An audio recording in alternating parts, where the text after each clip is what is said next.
నమస్కారం శుభదినం కార్యక్రమానికి స్వాగతం. ఈనాటి కార్యక్రమంలో భాగంగా మనతో పాటు ఉన్నారు విశ్వవిద్యాలయ అగ్రశ్రేణి తొలి మహిళ జ్యోతిష్య వాస్తుశాస్త్ర పట్టభద్ర పంచాంగకర్త జ్యోతిష్య మహోపాధ్యాయ జ్యోతిష్య శాస్త్రంలో PhD గోల్డ్ మెడలిస్ట్ కూడా అయినటువంటి డాక్టర్ ఈర్పుగంటి పద్మజారాణి గారు మనతో పాటు ఉన్నారు. మరి నేటి రాశి ఫలాల వివరాలు వారి మాటల్లోనే అడిగి తెలుసుకుందాం. నేటి పంచాంగం.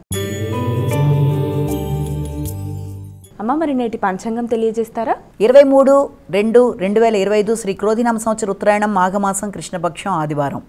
సూర్యోదయం ఉదయం 6:20, సూర్యాస్తమయం సాయంత్రం 6:02, తిథి దశమి మధ్యాహ్నం 1:55, నక్షత్రం మూల సాయంత్రం 6:43, యోగం వజ్ర ఉదయం 11:19, కరణము విష్టి మధ్యాహ్నం 1:55, భవ రాత్రి తెల్లవారుజామున 1:56, రాహుకాలం సాయంత్రం 4:34 నుంచి 6:02, గుళికాలం మధ్యాహ్నం 3:06 నుంచి 4:34, యమగండం మధ్యాహ్నం 12:11 నుంచి 1:38, అభిజిత్ ముహూర్తం ఉదయం 11:47 నుంచి 12:34, దుర్ముహూర్తం సాయంత్రం 4:28 నుంచి 5:15, అమృతకాలం మధ్యాహ్నం 12:02 నుంచి 1:42, వర్జం సాయంత్రం 5:02 నుంచి 6:43, అలాగే రాత్రి తెల్లవారుజామున 4:25 నుంచి 6:02. ఇది నేటి పంచాంగం. నేటి రాశి ఫలాలు.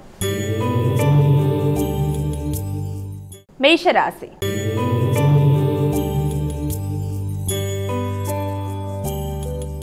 అమ్మ, ముందుగా మొదటి రాశి అయినటువంటి మేషరాశి వారికి ఈరోజు ఎలా ఉంది? మేషరాశి అశ్విని భరణి కృత్తిక 1వ పాదం. మేషరాశి వాళ్ళకి విద్యార్థులకు విద్యా సంబంధమైన విషయాలలో దూర ప్రదేశాలలో అవకాశాల కొరకు ప్రయత్నం చేసేవారికి లేదా దూర ప్రదేశాల్లో ఉంటున్న వాళ్ళకి మిశ్రమ ఫలితాలు ఏర్పడే అవకాశం ఉన్నప్పటికీ కూడా దాన్ని చక్కగా ఉపయోగించుకొని ముందుకెళ్ళడానికి ప్రయత్నాలు చేస్తారు. అలాగే తండ్రి తల్లి మొదలైన వారికి సౌకర్యాలు కలిగించడం కోసం తీర్థయాత్రల విషయం కావచ్చు, లేకపోతే దూర ప్రయాణాల కొరకు వీరు ఎంతో వారికి సహకారం అందించడానికి కృషి చేస్తారు. అలాగే దాంతోపాటుగా తోబుట్టువులతో కలిసి చక్కగా నిర్ణయాలు తీసుకొని తల్లిదండ్రులతో కలిపి ఈరోజు చక్కటి సమయాన్ని వెచ్చిస్తారు. వృషభ రాశి.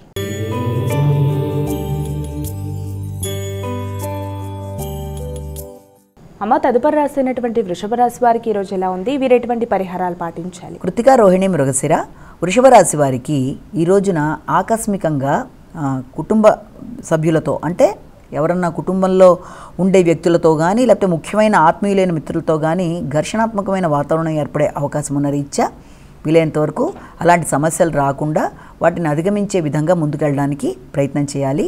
మాటల వల్ల అపార్థాలు రాకుండా వీలైనంత జాగ్రత్తలు తీసుకుంటూ ముందుకు వెళ్ళాలి. ముఖ్యమైన కార్యక్రమాలు అనేవి ఏదైనా వాయిదాలు పడే అవకాశాలు ఉన్నాయి కాబట్టి వీలైనంత వరకు ఎక్కడికైనా ఏదైనా ప్లాన్ చేసేటప్పుడు కానీ లేకపోతే స్థిర నిర్ణయాలు తీసుకునేటప్పుడు కానీ కొంత నిదానంగా ఆలోచించి నిర్ణయం తీసుకుంటూ ముందుకు వెళ్ళాలి. మిథున రాశి.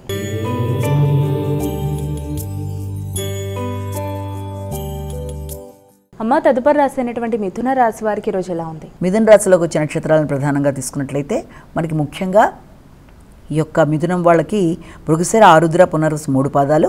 మిథున రాశి వాళ్ళకి ఈ రోజున ఉద్వేగాలు అనేవి చాలా అధికంగా ఉంటాయి. భాగస్వామి వ్యవహారాల్లో నూతన పరిచయాలు, అలాగే కన్స్ట్రక్షన్ మొదలైన ప్రదేశాల్లో పనిచేసే కొత్త వ్యక్తులతో పరిచయాలు లాంటివి ఏర్పడడం అనేది, వ్యాపారస్తులతో ఈ రోజున కొన్ని నిర్ణయాలు తీసుకుంటూ ముందుకు సాగడం, మైత్రి బంధాలు పెరగడం, అనుకోని ఉద్వేగాలకి లోనవ్వడం వల్ల అంటే చాలా ఎమోషనల్గా నిర్ణయాలు తీసుకునే అవకాశం ఉంది కాబట్టి ప్రశాంతంగా నిర్ణయాలు తీసుకుంటూ ముందుకు వెళ్తూ స్నేహ సంబంధాలని కాపాడుకుంటూ ముందుకు వెళ్ళినట్లయితే అనుకూలంగా ఉంటుంది. కర్కాటక రాశి.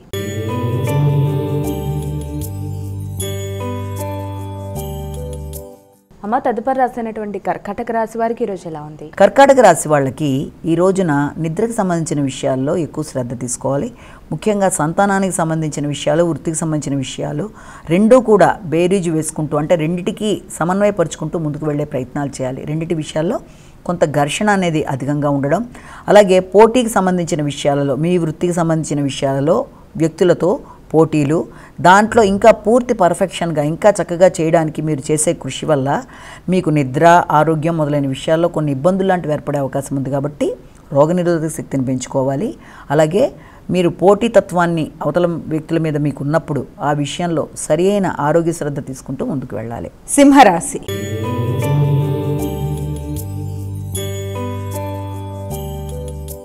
అమ్మ, సింహరాశి వారికి ఎలా ఉంది ఈరోజు? సింహరాశిలోకి వచ్చిన నక్షత్రాలు మఖ, పుబ్బ, ఉత్తర.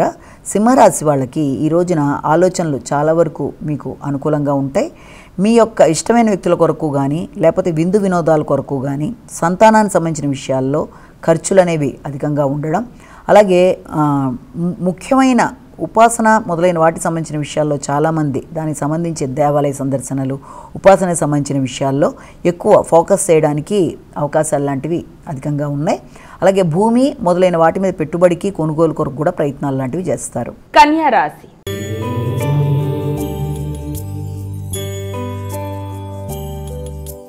అమ్మ, తదుపరి రాసినటువంటి కన్యా రాశి వారికి ఈరోజు రాశిఫలాలు ఏ విధంగా ఉన్నాయి? ఈ కన్యా రాశి వాళ్ళకి వృత్తికి సంబంధించిన విషయాలలో ముఖ్యంగా మీ యొక్క తోబుట్టువుల యొక్క సహకారం, కొలీగ్స్తో మాట్లాడేటప్పుడు వీళ్ళంత జాగ్రత్తలు తీసుకుంటూ ముందుకు వెళ్ళాలి. అలాగే మీ యొక్క తల్లి ప్రాథమిక విద్యకు సంబంధించిన విషయంలో, మీ యొక్క చిన్నారుల విషయంలోనూ మొదలైన వారి విషయంలో ఈ రోజున ఎక్కువ శ్రద్ధ, ఫోకస్ లాంటివి చేస్తారు. నూతన గృహ నిర్మాణానికి, నూతన వాహన కొనుగోలు కొరకు మీరు తీసుకుంటున్న నిర్ణయాలు చాలా వరకు ఒక స్థాయికి ఈరోజు రావడానికి అవకాశాలు అనేవి ఉన్నాయి. తులారాశి.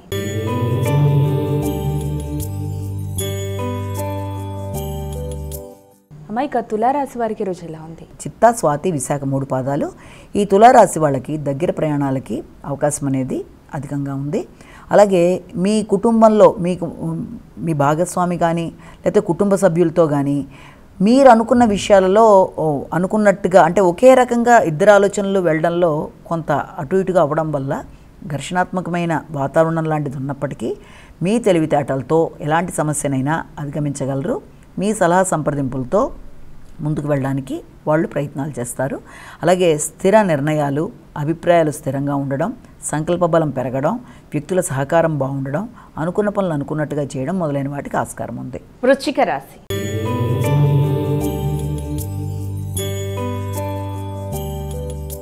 అమ్మాయిక వృశ్చిక రాశి వారికి ఈరోజు ఎలా ఉంది? వృశ్చిక రాశి వాళ్ళ విషయంలో మనకి విశాఖ, అనురాధ, జ్యేష్ఠ. ఈ వృశ్చిక రాశి వాళ్ళకి కుటుంబ వాతావరణం కొంత ఆర్థికపరమైన విషయాలు కావచ్చు, మాటలకు సంబంధించి కావచ్చు, కొంత ఘర్షణగా ఉంటుంది.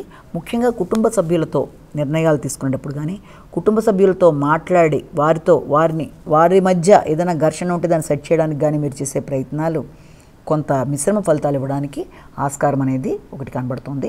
అలాగే ఆరోగ్యం మీద కొంతవరకు శ్రద్ధ తీసుకోవాలి. ముఖ్యంగా డ్రైవింగ్ మొదలైన విషయాలలో శ్రద్ధ తీసుకోవాలి. ఆరోగ్యంతో పాటు నిద్ర మొదలైన వాటి మీద ఎక్కువ ఫోకస్ చేయాలి. ధనస్సు రాశి.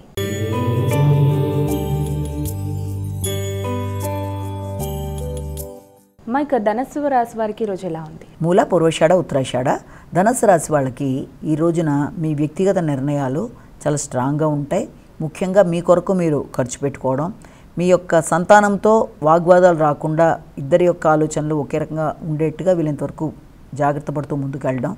అలాగే ప్రతి నిర్ణయంలో కూడా భాగస్వామి వ్యవహారాల్లో కానీ, జీవిత భాగస్వామితో కానీ మాట్లాడేటప్పుడైనా, సంతానంతో మీరు మాట్లాడేటప్పుడు కానీ, వీళ్ళందరితో ఎవరితో మీరు ఎలాంటి సోషల్ రిలేషన్స్ అన్ని విషయాలు కూడా ఎక్కువ ఘర్షణతో కూడి చివరికి సొల్యూషన్ లాంటిది పాజిటివ్గా వస్తుంది. అంటే ముందైతే ప్రతి విషయంలో వీళ్ళంతవరకు వాగ్వాదాలకు దూరంగా ఉండాలి, కోపాన్ని నియంత్రించుకోవాలి. అలాగే సంఘంలో పలుకుబడి కలిగిన వ్యక్తులతో వ్యవహరించేప్పుడు నిదానంగా వ్యవహరిస్తూ పనులు సాధించుకోవాలి. మకర రాశి.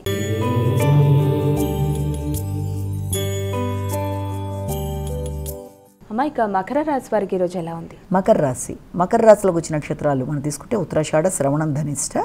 ఈ మకర రాశి వాళ్ళకి ఈ రోజున మీ యొక్క నిర్ణయ సామర్థ్యం చాలా వరకు పెరుగుతుంది. అలాగే ఉన్నత వృత్తుల కొరకు ప్రయత్నం చేసే వాళ్ళకి అవకాశాలు వచ్చినా కూడా ఎక్కువ శ్రమతో కూడి దూర ప్రదేశాలకు అవకాశాలు లాంటివి కానీ, లేకపోతే ఉన్న ప్రదేశంలోనే కొంత ఎక్కువ స్థాయి తిరగడానికి అవకాశం లాంటి వాటికి కానీ, అంటే శ్రమ అనేది వృత్తికి సంబంధించి అధికంగా ఉంటుంది. కొత్త ప్రయత్నాలు లాంటివి చేస్తారు. అలాగే ఆరోగ్యం మీద శ్రద్ధ తీసుకుంటారు. దాంతోపాటుగా ఖర్చులు అనేవి చాలా అధికంగా ఉంటాయి. మీ స్థాయి మించిపోయిన ఖర్చుల వల్ల కొంత ఘర్షణాత్మకమైన వాతావరణం ఉండడం, అది కూడా ముఖ్యంగా మీకు సంఘంలో మీ యొక్క స్నేహితులు, ముఖ్యుల కొరకు ఖర్చులు పెట్టడం మొదలైన వాటికి ఆస్కారం ఉంది. కుంభరాశి.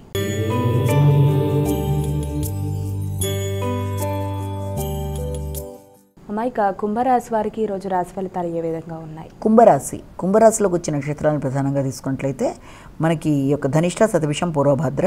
మీ యొక్క ఆలోచనలు, మీరు ఎదురు చూస్తున్న వర్తమానాలు, అలాగే మీ యొక్క తోబుట్టువులకు సంబంధించిన వారి వల్ల మీకు సహాయ సహకారాలు లభ్యమవడం అనేది, వృత్తిలో మీ కొలీగ్స్ మీకు సహకరించడం అనేది, అలాగే మీ యొక్క కమ్యూనికేషన్ చాలా వరకు మీరు ఏం చెప్పాలనుకుంటున్నారో ఆ విషయాన్ని స్పష్టంగా చెప్పడం మొదలైన వాటికి ఆస్కారం ఉన్న రోజుగా మనం భావించవచ్చు. మీనరాశి.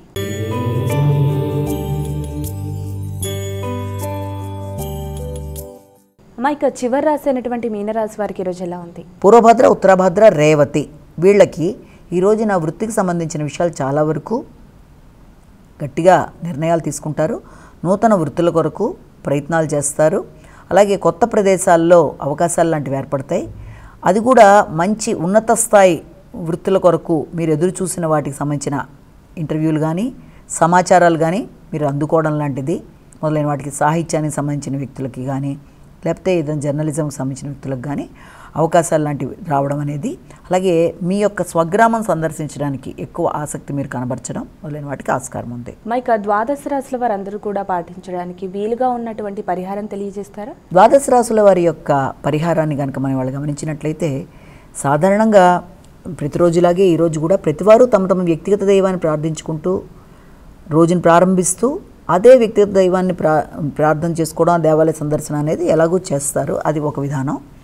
అలా కాకుండా ఇంకా మీకు సమయం దాంతోపాటుగా ఆసక్తి అన్నీ కూడా ఉన్నట్లయితే తప్పనిసరిగా ఈ రోజున ఇది నడుస్తున్నది కూడా ఈ మాఘమాసం అవ్వడం, దాంతోపాటుగా ఈరోజు ఆదివారం కూడా అవ్వడం వల్ల తప్పనిసరిగా ఈ రోజున సూర్యనారాయణ స్వామికి మనం నమస్కారం పెట్టుకోవడం, అలాగే ప్రాతకాలం స్నానం చేయడం, దాంతోపాటుగా సూర్యనారాయణ స్వామికి సంబంధించిన ఆదిత్య హృదయం, అష్టోత్తరం, శతనామావళి మొదలైనవి చేసుకోగలిగితే చేయడం, లేకపోతే విన్నా, అలాగే నవగ్రహ దేవాలయాలు సందర్శించిన, దాంతోపాటుగా మనకి ప్రత్యక్షంగా కనబడతారు కాబట్టి సూర్యనారాయణ స్వామికి పైన కనబడుతున్న ఆకాశంలో సూర్యనారాయణ స్వామికి నమస్కారం పెట్టుకోవడం, ఇవన్నీ చేయడం వల్ల వ్యక్తికి ఆరోగ్యంతో పాటుగా స్థిర నిర్ణయాలు, కాన్ఫిడెన్స్ లెవెల్స్ అనేవి చాలా అవసరం వ్యక్తికి. ఎప్పుడైతే సూర్యనారాయణ స్వామికి మనం ఇవన్నీ చేస్తామో కాన్ఫిడెన్స్ అనేది, అలాగే ఆత్మవిశ్వాసంతో పాటుగా వ్యక్తికి తన మీద తనకి మంచి నమ్మకంతో పాటు ఆరోగ్యం కూడా బాగుండే అవకాశాలు ఉంటాయి. కాబట్టి తప్పనిసరిగా ఈ రోజున ఈ పని చేసినట్లయితే చాలా వరకు అనుకూలంగా ఉంటుంది. నేటి విశిష్టత. అమ్మ, ఇక నేటి విశిష్టతను తెలియజేస్తారా? నేటి వైశిష్యంలో భాగంగా మనం ఇవాళ ఒక మోటివేషనల్ స్టోరీ లాంటిది తెలుసుకుందాం. సాధారణంగా ప్రపంచంలో అందరూ కూడా సంతోషాన్ని కోరుకుంటారు. ఆ సంతోషాన్ని కోరుకున్నప్పుడు వాళ్ళకి ఎలా ఉంటుందంటే, ఎవరైనా సరే జీవితంలో స్ట్రెస్ లేకుండా ఉండాలి, హ్యాపీ లైఫ్ ఉండాలి, కంఫర్ట్స్ ఉండాలి, మనం హ్యాపీగా మనం ముందుకెళ్ళిపోవాలి అని అనుకుంటారు. అనుకున్నా కూడా వాళ్ళకి ఈ బిజీ షెడ్యూల్లో మన జీవితంలో ఎదురవుతున్న ఛాలెంజెస్ కానీ అబ్స్టికల్స్ కానీ ఆ ఇబ్బందులతో అనుకోవడం వేరు, దాన్ని నిజంగా పొందడం వేరు.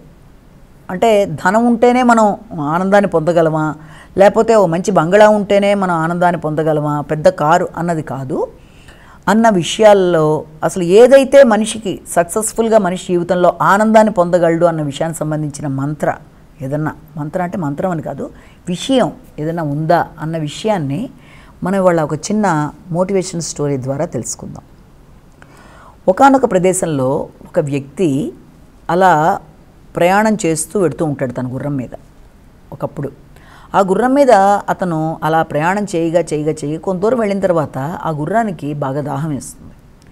దాహం వేసిన తర్వాత చుట్టుపక్కల ప్రదేశాల్లో పెద్ద ఎక్కడ వాటర్ కనబడదు, అంటే నీరు కావాలి దానికి, కానీ కనబడదు. అలా నెమ్మదిగా మొత్తాన్ని దిగి దాన్ని నడిపించుకుంటూ వెళ్ళగా అక్కడ ఒక ప్రదేశంలో కొన్ని పొలాలు లాంటివి, వాటికి నీరు పెట్టే విధానం, అక్కడ 2 ఎడ్లు, వాటిపైన వాటికి నీటిని అవి తోడి దాంట్లో పోసే విధానంలాగా ఒకప్పటి రోజుల్లో దాన్ని అర్హత్ అంటారు. అంటే ఏంటంటే దాన్ని ఆ నీళ్ళని తోడే విధానం ఉంటుంది, ఒక మిషనరీలా ఉంటుంది. అదేంటంటే ఇప్పుడు ఎలా అయితే మనకి మోటార్ సిస్టమ్ ఉందో ఒకప్పటి రోజుల్లో ఎలా ఉండేదంటే మోటార్ సిస్టమ్ కాకుండా ఇప్పుడు కూడా మనం చూసినట్లయితే గానుగ దగ్గర చూసినట్లయితే గానుగ చుట్టూ ఎలాగ ఎద్దులు తిరుగుతుంటే ఆ నూనె అనేది ఎలా ఫామ్ అవుతుందో వస్తుందో అలాగా అవి తిరగ్గా వాటిపైనుంచి ఉన్న దాంతో నీళ్లు, అంటే అది ఒక మోటార్ సిస్టమ్ లాంటిది ఉంటుంది అనమాట. వాటి ద్వారా వాటర్ని తీసుకుంటారు. అంటే అవి తిరగ్గా ఓ దానికి కట్టేస్తే దాన్ని మించి అక్కడ ఉండే నీళ్లు అనేవి తీసుకుంటాయి కింద నుంచి, అవి మళ్ళీ ఈ యొక్క పొలాలకి చేలకి ఇస్తూ ఉంటారు అనమాట. అంటే అవి తిరుగుతుంటేనే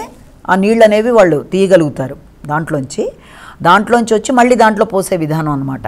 అది ఒకప్పుడు సిస్టమ్ అది. అయితే ఇప్పుడంటే మిషనరీస్ అవన్నీ వచ్చాయి, కానీ ఒకప్పుడు అలాంటివి లేకపోవడం వల్ల అలా ఆ పద్ధతి అనేది ఆ ప్రదేశంలో ఉండేది.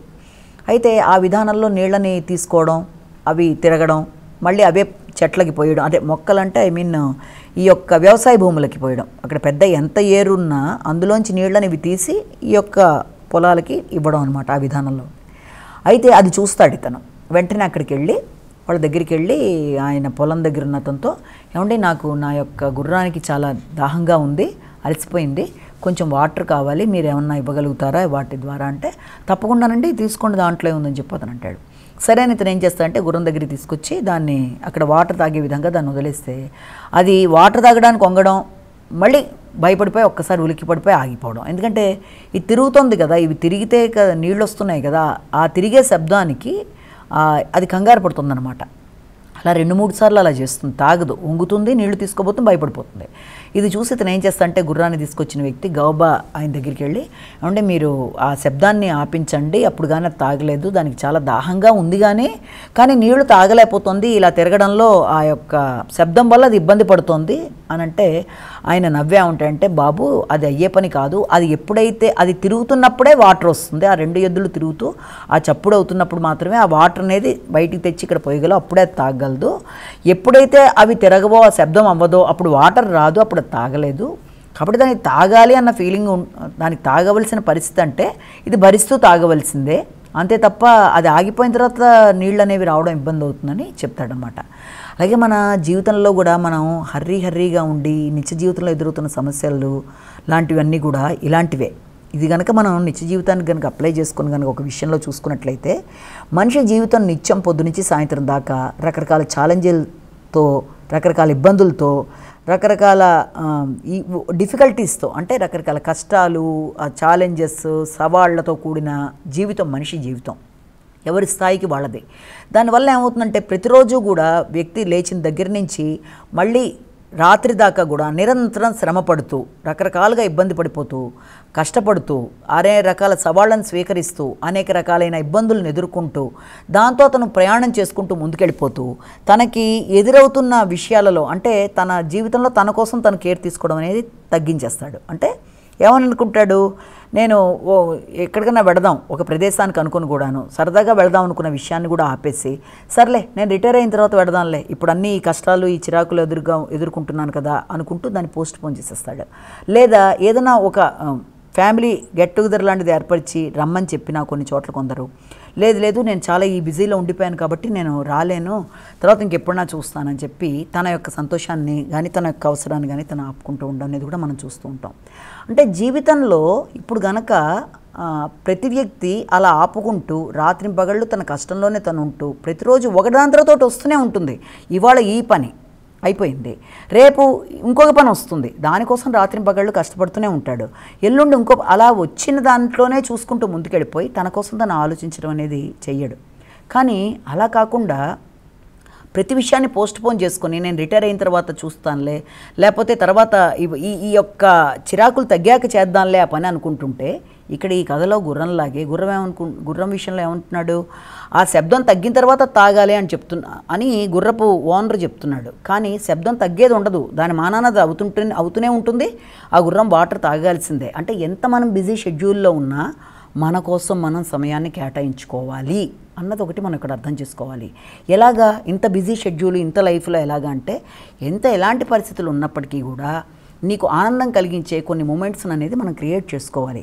అది ఉదయం లేచి వాకింగ్ కావచ్చు, ఒక ధ్యానం కావచ్చు, ఒక మెడిటేషన్ కావచ్చు, లేకపోతే చక్కని సంగీతం వినడం కావచ్చు, ఒక స్నేహితులతో కలిసి మాట్లాడడం కావచ్చు, తోబుట్టువులతో కలిసి ఒక ఫోన్లో మంచి మాటలు మాట్లాడుకోవడం కావచ్చు, లేకపోతే నీకు ఆనందాన్ని కలిగించే ఒక కుటుంబ సభ్యులందరితో కలిపి చక్కగా మాట్లాడుకోవడం కానీ, ఒక మంచి ప్రదేశానికి వెళ్ళడం, ఇవన్నీ కూడా నీకు నువ్వు ఏర్పరచుకోవాలి. ఒక సమయాన్ని తీసుకున్న చక్కటి మ్యూజిక్ వినడం, లేకపోతే నీ మైండ్ ప్రశాంతంగా ఉండాలి. మధ్యలో చిన్న బ్రేక్స్ లాంటివి తీసుకోకపోతే నువ్వు ఎంత కాలం సఫర్ అయినా, ఎన్నిసార్లు నువ్వు పోస్ట్ పోన్ చేసుకుంటూ రిటైర్ అయిన తర్వాత చేద్దామా, తర్వాత చూద్దామా అనుకుంటే, ఆ సమయానికి ఒక్కసారి వెనక్కి తిరిగి చూసుకుంటే నిజంగానే రిటైర్ అయిన తర్వాత, లేకపోతే నిజంగానే ఆగేవి కావు. నిత్యము ఈ ఛాలెంజెస్ అనేవి ఎప్పుడూ ఉంటూనే ఉంటాయి, అవి ఆగేవి కావు. దానివల్ల నీ యొక్క విషయాల్ని నువ్వు పోస్ట్ పోన్ చేసుకుంటూ వెళ్ళడం వల్ల ఒకానొక సందర్భంలో కొన్ని సంవత్సరాలు గడిచిపోయిన తర్వాత వెనక్కి తిరిగి చూస్తే నువ్వు జీవితాన్ని ఏమీ అనుభవించలేకపోయావు అన్న విషయాన్ని అప్పుడు గమనించి, అయ్యో ఇలా అయిపోయిందేంటి, వేరే వాటి కోసం నేను ఇంత ఇలా సాక్రిఫైస్ చేసేసుకున్నానేంటి అనే పరిస్థితులు అనేవి ఏర్పడతాయి అన్నది మనం దీన్ని బట్టి ఒక విషయాన్ని మనం అర్థం చేసుకోవాలి. రెండోది ఏంటంటే, నువ్వు ఎప్పుడు కూడా నిన్ను నువ్వు బూస్ట్ చేసుకుంటూ ముందుకెళ్ళాలి. అంటే ఎప్పుడు ఎలా బూస్టప్ చేసుకోవడం అంటే ఎలాగా, నువ్వు ఒక చిన్న బ్రేక్ తీసుకోవడం, నీకోసం నువ్వు శ్రమ అనే దాన్ని ఆనందాన్ని నువ్వు అనుభవించేట్టు ఒక చిన్న పాటలు వినడం, అలా చేసుకుంటూ నువ్వు వెళ్తే దానివల్ల నీకు ఆరోగ్యంగా మెంటల్గా బాగుంటుంది, ఫిజికల్గాను బాగుంటుంది, గెట్ టుగెదర్ ఫ్యామిలీ మెంబర్స్తోనూ గడిపేట్టుగా ఉంటుంది. అది ఎప్పుడో అంటే నీ యొక్క సంతోషాన్ని కూడా నువ్వు పోస్ట్ పోన్ చేసుకోవడం అనేది కరెక్ట్ కాదు. అంటే ఎప్పుడో రిటైర్ అయిన తర్వాత ఎప్పుడో ఒక ఆఫ్టర్ ఏ లాంగ్ టైం చేద్దాం అనుకుంటే, కానీ ఈ మధ్యలో వచ్చేది ప్రతిరోజు ఏ రోజుకి ఆ రోజు కొత్తగా ఇలాగే వస్తున్నాయి కదా, ఇవేం ఆగట్లేదు కదా. ఇవి ఆగనప్పుడు వీటి కోసం నీ యొక్క ముఖ్యమైన విషయాలను నువ్వు ఆపడం బట్టి నీ యొక్క ఆరోగ్యం కానీ, నీ మానసిక పరిస్థితి కానీ, నీ కుటుంబ రిలేషన్స్ కానీ, నీ స్నేహాలు కానీ అవి కూడా ఆల్రెడీ పోస్ట్ పోన్ అయిపోతూ వెళ్ళిపోతూ ఉంటాయి. తర్వాత ఎప్పుడో నువ్వు తెలుసుకున్నాక అయ్యో ఇలాంటి మ్యాటర్స్ అని బాధపడి ప్రయోజనం ఉండదు. కాబట్టి జీవితం అనేది ఒక సెలబ్రేషన్. ఎప్పటికప్పుడు ఏ రోజుకి ఆ రోజు ఎంతలో ఉంటే అంత ఏదో సమయాన్ని నీకంటూ నువ్వు కేటాయించుకొని, అది నీ స్పేస్, దాంట్లో నీకేది ఆనందాన్ని ఇస్తే ఆ ఆనందాన్ని నువ్వు ప్రతిరోజు కొంతవరకైనా ఆనందిస్తూ ముందుకెళ్ళాలి. అది సంగీత రూపంలో కావచ్చు, ఒక వాకింగ్, ఏదైనా సరే ఫర్ యువర్ డైరెక్ట్ నీ టైం. కాబట్టి దాన్ని ఉపయోగించడం అనేదే ఆ మంత్ర. అంటే జీవితంలో ఆనందంగా ఉండడం అనేది, దాన్ని జీవితాన్ని ఒక సెలబ్రేషన్లో చూడడం అనేది, ముఖ్యంగా సమయాన్ని పోస్ట్ పోన్ చేసుకుంటూ వెళ్ళిపోకుండా ఎప్పుడో చేద్దాం అనుకుంటూ ఎప్పుడో వచ్చాక కొన్ని సంవత్సరాలు గడిచిపోయాక వెనక్కి తిరిగి చూస్తే అయ్యో ఇదేంటి ఇలాంటి వాటి కోసం నేను బాధపడ్డాను అనే పరిస్థితి రాకుండా అన్నీ జాగ్రత్తగా ప్లాన్డ్గా ముందుకు వెళ్ళి నీ జీవితాన్ని నువ్వు ఎంజాయ్ చేయాలన్నది, ఎన్ని కష్టాల మధ్యలో కూడా జీవితాన్ని బర్రీ లైఫ్లో అన్నది దీంట్లో సారాంశం. నమస్కారం. మరి వీక్షించారుగా, ఇది ఇవాల్టి శుభదినం కార్యక్రమం. రేపటి కార్యక్రమంలో మళ్ళీ కలుద్దాం. అంతవరకు సెలవు. నమస్కారం.